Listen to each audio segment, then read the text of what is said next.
Oh, yes.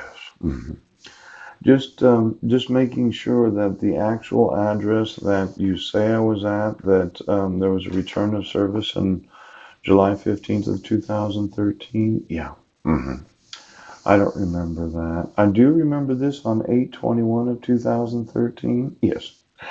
And the declaration of undeliverable mail. Oh, exactly where did she send it? And then the return of service on July 30th. I thought that was the Squim Gazette. Yes.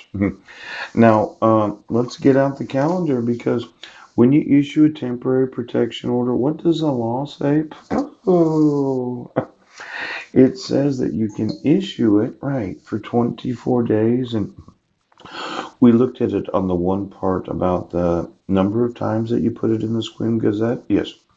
And then the fraud of my ex-wife using the wrong address. And then some sort of declaration of Heidi Budnick. I'd like to read that. Ooh. Now, from July, yes, 19th, well, mail fraud. It's a felony. Wow. It's obstruction of justice. Well, I'm kind of sure about these dates. I think I was at the Serenity House from March of, well, it would have been March of 2013 for 90 days until June of 2013. Yes. And then I was at my cousin Debbie Lemke's. Maybe you know the Lemke's, the three daughters of Ray and Sue Holes. My mother's brother, Ray Holes, that worked at Rainier for so many years.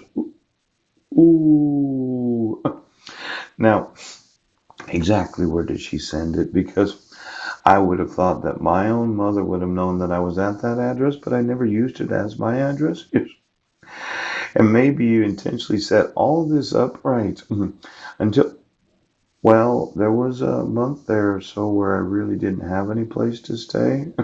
In the middle of summer, it was kind of a warm time. Yes, it was. Now, motion hearing on July 19th, yes, of 2013. You get 24 days. Yeah. July 19th of 2013 was a Friday. Yes. And then there's 7, oh, 14, 21. Ooh. 21, 28. Yes. 35, 42. Pooh.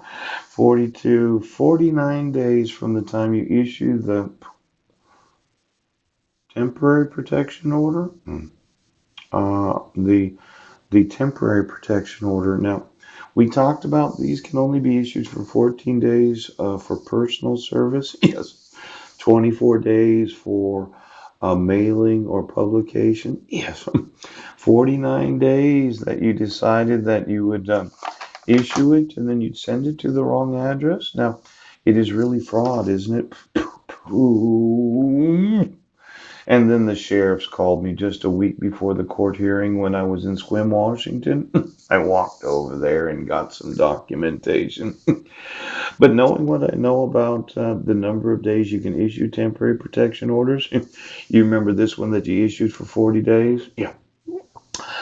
I'm absolutely sure that I'm going to sue you for issuing it for 49 days. There is nowhere in the actual laws of the state that you can reissue a temporary protection order. Right, right. July 5th to July 15th. Did you? I wasn't there. I don't remember getting any notice of court hearings when at the Lemke's house. Yes. And I don't remember getting a return of service for the court hearing on July 14th. Now, that was only 4 days. Yes.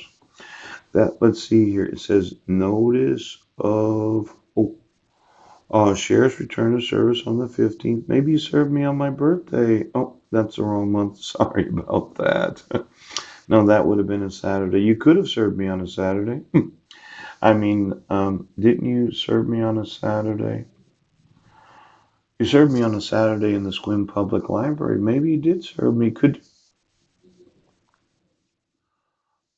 The court hearing was on the 19th. Folks, 5 judicial days. 1, 2, 3, 4. Yes. But if you served me on the 13th, it wouldn't have worked. And if you served me on the 12th, yes. That would have been 5 judicial days, but you can't include the day of service. Right. You would have had to serve me on the 11th. Could you look at the sheriff's return of service and see, did they serve me on the 11th of July of 2013? Because well,